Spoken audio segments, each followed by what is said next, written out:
Göygöldə bıçaqlanma hadisəsi baş verib. Hadisə rayon ərazisində yerləşən Fərid Şadlıq sarayında qeydə alınıb. Belə ki, 30 yaşlı kişi 2 bıçaq xəsarəti ilə xəstəxanaya yerləşdirilib. Dərhal ona tibbi yardım edilib, vəziyyətinin orta ağır olduğu bildirilir. Məlumata görə gənc oğlan sözügedən Şadlıq sarayında keçirilən toy mərasimində bıçaqlanıb. Hadisənin hansı şəraitdə baş verməsi məlum deyil. Əraziyə polis əməkdaşları cəlb edilib. Faktla bağlı araşdırma aparılır.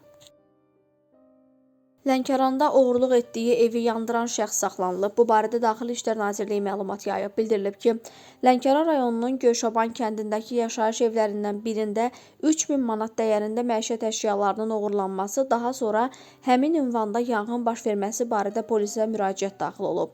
Lənkəran şəhər polis şöbəsinin əməkdaşlarının keçirdikləri tədbirlərdə əməl törətməkdə şübhəli bilinən əvvəllər məhkum olunmuş 37 yaşlı Elçin Quliyev saxlanılıb. Onun hadisədən sonra izi itirmək məqsədi ilə evdə yanğın törətdiyi də müəyyən edilib.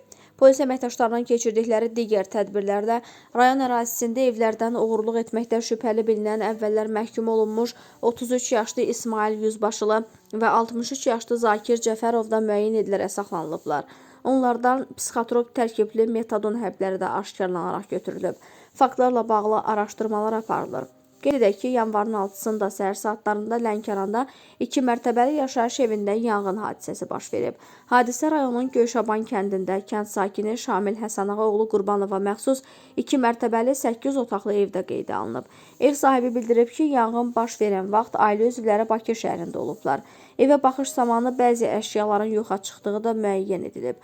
Onun iddiasına görə evə təxminən 30 min manatlıq maddi ziyan dəyib. Naməlum şəxslər əvvəlcə evə oğurluq məqsədi ilə daxil olsalar da, mətbəxdə mürəbbə yeyiblər, daha sonra isə evi yandırıblar.